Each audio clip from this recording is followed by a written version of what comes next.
この時にね、ちょっと伸びてる枝と芽とか下へ向いてる葉っぱを取ってあげると綺麗に見えてくるんですよね。そうすると乱れが、多少改善できるというか。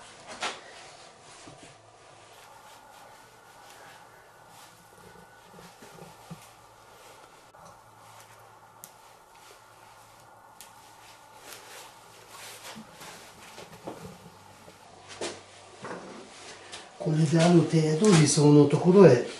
枝の配置ができたわけなんですよね。これはまだまだ初期段階ですから、これから他の部分ができていくと場所が変わって、それに合わせたようにまた最終調整はしていくわけですがね、今のところこのような状態で一応配置をしたということですね。で今度はまた次の場所へ移ってみますから。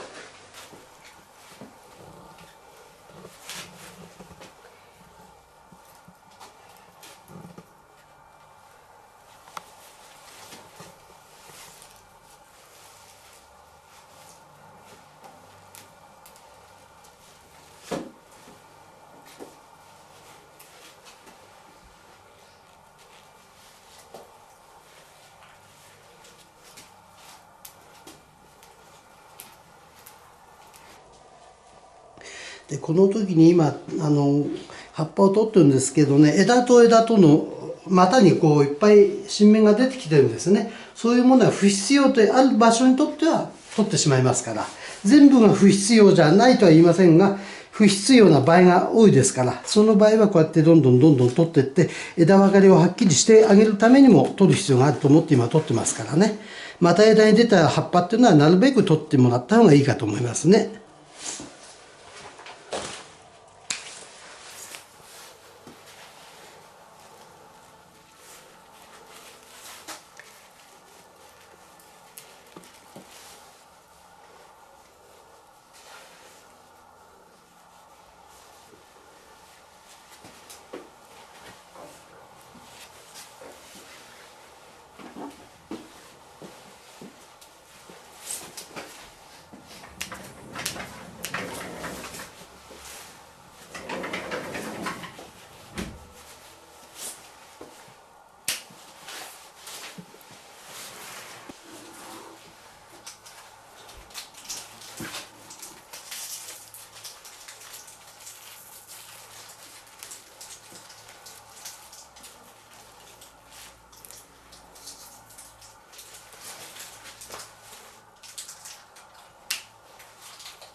その針金をかけている時に、投げたいところの上に針金を持ってくるっていう、そういったことも考えながら。曲げたい上に針金持ってくってことですか。はいはい、それも考えていますけど、小枝に限ってはね、そこまで考えてやってないです。必要なところであればそうしますけれども、必ずしもそうしないといけないっていうわけじゃないですから。で小枝に限ってはそこまでやらなくもちゃんと動きますから、大きい太い枝でしたらね、やはりある程度そこを考えながら針金を持っていかないと、全然曲げる必要のないところで効くような針金かけてもしょうがないですから、効かせる部分に対してここでじゃあこの位置へ針金を持っていこうっていう考えは持ってます。小枝に関してはそこまで考える必要はないですね。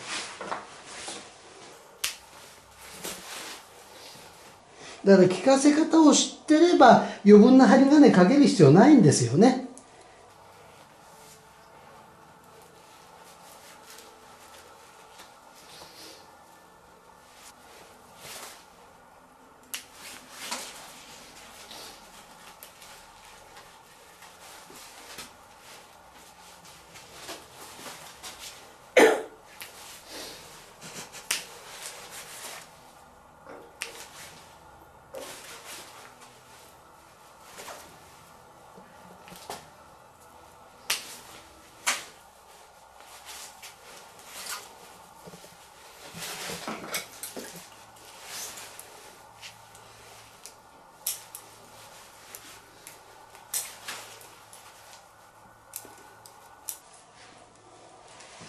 今小枝を作ってその棚を作っていくっていう骨格を作っていくんですけど、その棚を作るにあたってその小枝はまあ3本ぐらいで一つの棚を作るとか、そういったものがあるんですかね。いや、3本とか5本とかってことじゃないですね。例えばその小枝に葉張りまたは枝張りが多ければ一枝でもいいでしょうし、足りなければどっか近所にある枝を持ってくるというような考え方ですから、ここで何本使えばいいのかというようなことではないですね。丸みを立体感を出すのに、はい、元の方から先っちょの方まで特にその3本とか5本とかそういうことでもない。でそんなことはないですね。枝に膨らみを持たせるっていうのはこれもうね、要するに枝をどう使いこなすかってことでやってますから、その使いこなし方なんですよね。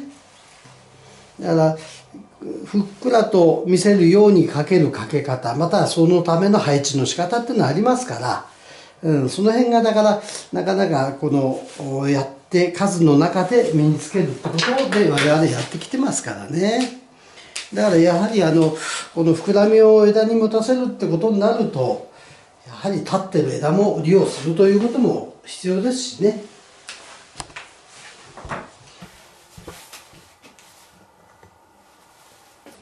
だからこの木の中でも随分立ち枝を利用してますよ。やはりそうしないと枝に膨らみ持たせれませんから、平らの横の枝切り使ってたらもう絶対に膨らみは出ませんからね。だからその辺はまあ場面場面に応じて使いこなしていくってことじゃないですか。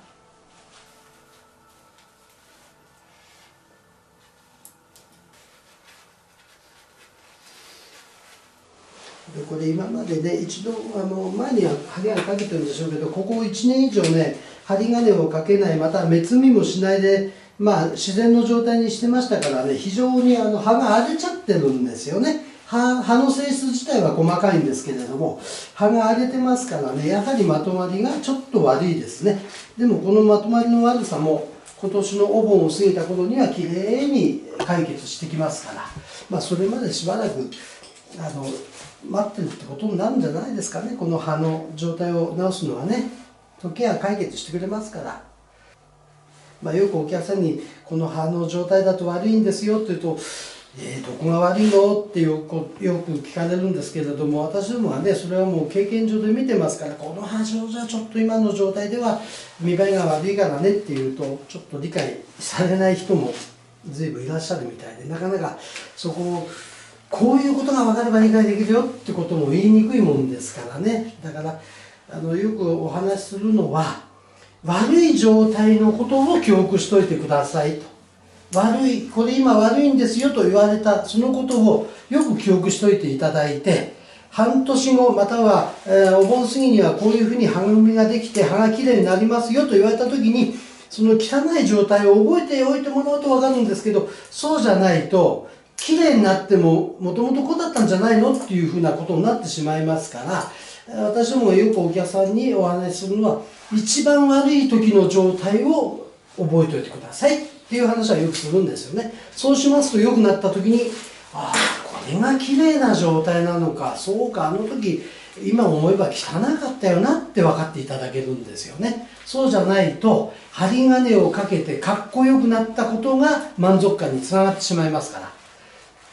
だから針金かけてかっこよくなったところが満足じゃないんですよ、盆栽っていうのは。そこから持ち込んでいってその木の良さを引き出した時に満足してもらえるんじゃないかなと思ってますから、それを分かってもらえるとね、随分また楽しみ方見方も幅広くなるんじゃないかなっていうような気がしますけどね。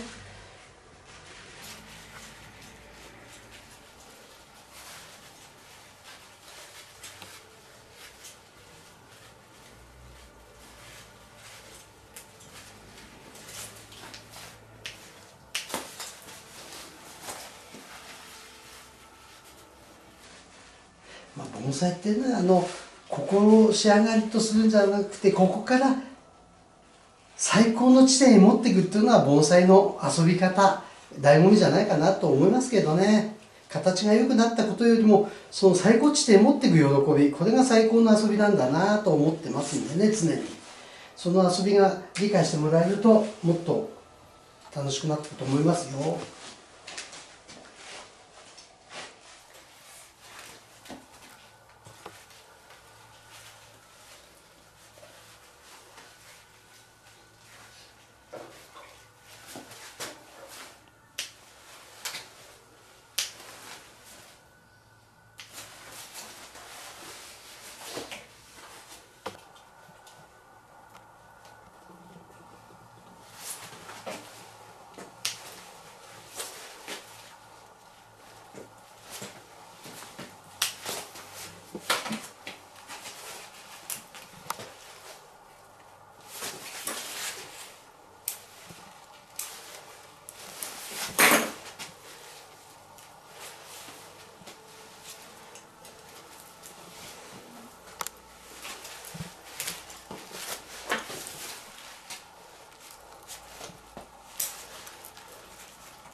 花をたくさん咲かせちゃうと樹勢が落ちるとかそういったことっていうのはあるんですか？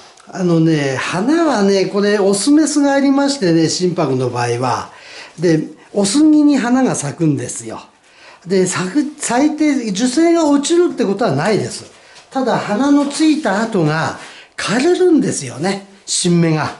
それでまた新しく出てくるんですよ。だからその辺でちょっと水田が悪くなるけれども、花が咲いたことで弱るっていうことはあんまりないと思いますね。それで花が咲いたり咲かなかったりする年があるんですよね。それはね、やはり季節も関係してるのかもしれないし、もう一つ言えるのは、花の咲く時期にオスメスを一緒に置いとかないってことですね。メスギならメスギだけを一緒に置いとくんならいいんですけど、オスギをそこ置いてしまうと、やっぱり花がいっぱいついてしまいますね。オスギとメスギを一緒に置くと余計つきますね。それで今度はメスギにオスメスを一緒に置いとくと、メスギが今度は実をいっぱいつけてしまうんですよね。だから必ずできたら、その花の咲く時期になったらオスメスは離しておいた方がいいかもしれないですね。棚の位置を考えて。そうしないと、うちでもそうですけど、やっぱり一緒に近くに置いとくと、秋になって、花が、実がいっぱいついちゃった、やっぱりそば置いといたからかなっていうようなことがありますからね。その辺は気をつけていくしかないんじゃないですかね。だから花が咲いたから木が弱るってことはあんまりないと思いますよ。よく、いや、メスギならいいけど、オスギなんか花咲いてダメだよっていう方もいますけど、でもこれは自然界の中でできた木に対しては、致し方がないのかなと思いますけどね。でも、オスギでもね、花の咲かない時もありますからね。毎年咲いてる木もありますけど、1年おきぐらいに咲いたり、咲かなかったりしてる木もありますね。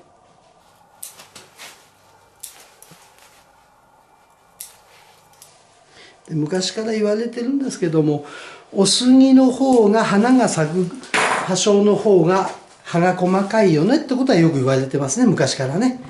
メスギの方が実をつけるだけ葉もちょっと太かったりしてる部分があるようですね。だからどちらが良くてどちらが悪いってことじゃないと思いますからね。やっぱりその根の状態とかも関係してきますか？ある程度ありますね。やはり完全じゃないですけれども、強く切り込んだ根を切り込んだり、土を強く落としたりすると、花ついたりする場合もあるようですね、やはりね。やはり木に変化が起きちゃうみたいですね。でも、時によったらそういう作業も必要な時ありますからね。だから避けて通れないこともあるんですよね。それをそうなるとしても今回その作業をしなかったら木がね根の状態がまずいよということであれば思いっきり根を取るものは取る、土を落とすものは落とすという作業もどこかでやる必要があるんじゃないかなと思いますね。だからそれがその時の状態に応じて考えていくということでいいんじゃないですか。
あと先ほどの花の話なんですがね、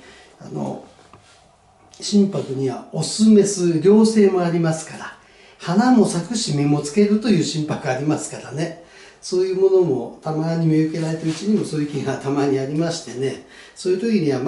もう両方になっちゃいますからね、もうこれはもう実がついたり花咲いたりして仕方がないのかなって思ってますけどね、両性があるということも覚えておいてもらえればと思いますね。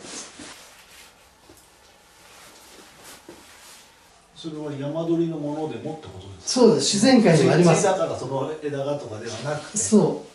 自然界の中にそれがあるんですよ。山木の中にちゃんとありますから、そういうものが。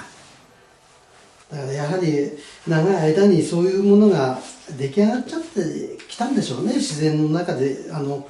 交配しながらできちゃったんじゃないかなと思いますけどね。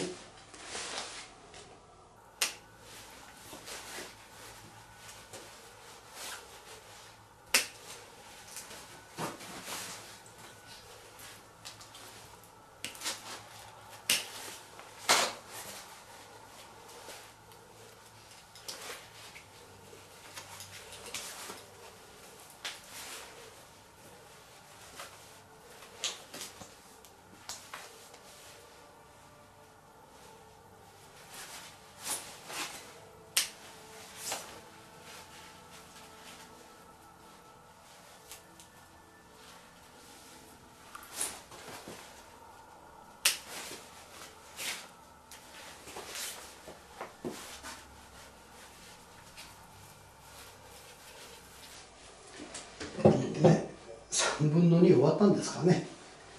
時間の声入ってきましたね。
これもなんか稜線みたいですね。一部やっぱり実のついてるとこありましたね、さっきだ。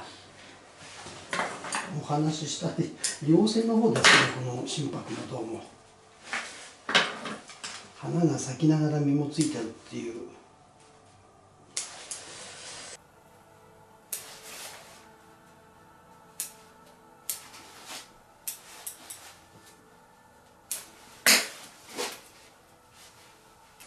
先ほど葉が荒れてるって言ってましたけど、ね、いい状態っていうのは要は摘んでるそうですね、やはりこれちょっと長いんですよ。これ目つぶしてこんな感じの。そうです、やってくるとこう締まってきます。あそこにありますけどね。だからそれは花であろうが実の方であろうがそれは関係ないです。放置するとこういう荒れた葉になりますから、だから今朝ほどお客さんの心拍直したものでお客さんにも説明したんですが、やはり今の状態をこのお盆過ぎまで目摘みをして持っていくと必ず葉が締まっていい状態になりますよと。でいい状態のものを見てもらってお最後納得してもらえたんだろうなと思います。やはり同じ葉の種類でしたからね。だから必ずそっち向かってきますから。でも盆栽って面白いんですね。作っててね良くなっちゃうとね、あらもうできちゃったよっていう満足しながらなんか物足りなさというかそういうことを感じるお客さんもたまにいらっしゃいましてね、なんか昔よくわからない時に時間かけてたのが楽しかったなっていう人もいますよ。何もうできちゃったのってなんかできたことを満足しないで早くできすぎちゃったよなんていう、なんだかねそんな方もたまに見受けられますね。よく言われますよね、贅沢だよねってそれはそんな方もね。でもそのぐらい早く木を作れるっていうふうになったことは私どもとしても非常にお客さんに対してね良かったなと思ってますけどね。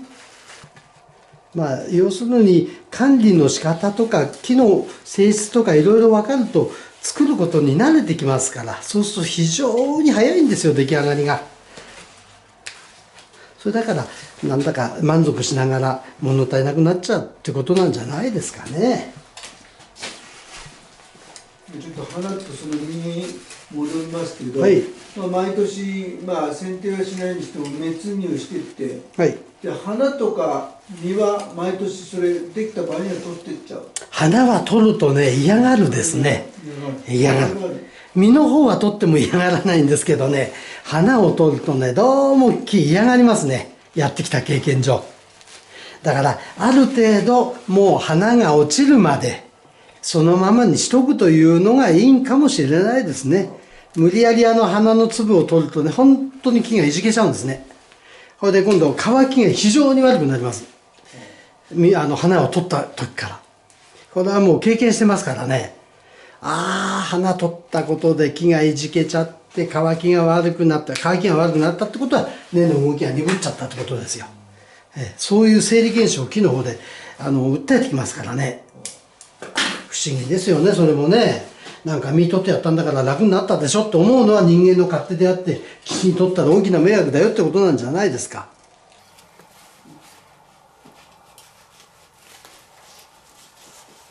自然界の中で生きてる時には自然に落ちてるわけですからね。それで木が別に枯れたわけでも何でもないですから。ただやはり盆栽として見るになんか花ついてるとなんか見た目悪いからなっていうのは正直我々でもありますよ。でもそれはもう自然のもんだと思って考えていけばいいんじゃないかなとは思いますけどね。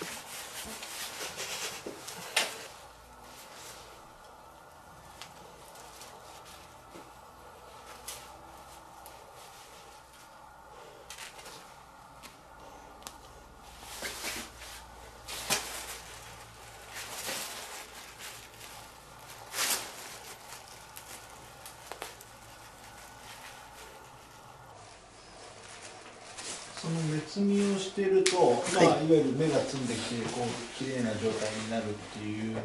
はい。のと、あとその芽摘みをしないとこの枝がビューって伸びて間延びしちゃうってことはあるんですか？まあ間延びっていうのは心拍の場合あんまりないですけど、それでも強いまんま放置しとくと懐が長い間には日陰になったり、または勢力が落って、枯れたりする場合はありますよね。懐がなくなっていますからね、そういうことありますよね。まああまり今度は間延びしてしまえば切り込んで同盟をふかし替えてっていうことにまた考え方を変えてやっていくっていう方法もありますけどね。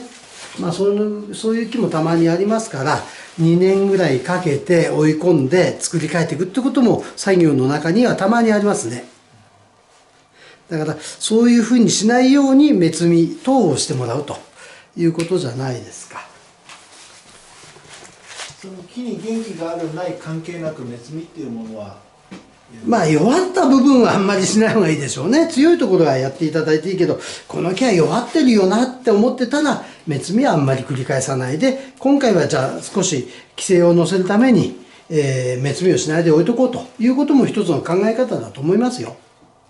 必ず伸びたからやらなくちゃいけないというふうに考える必要はないんじゃないかな。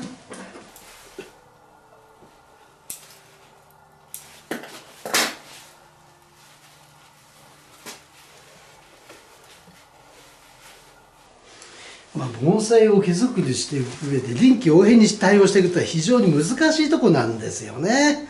言葉では臨機応変に対応した方がいいですよって言われても、どの辺を臨機応変に対応すればいいのかっていうのは木によって違ってきますからね。その辺がちょっと難しいのかなというようなこともたまに考えますけどね。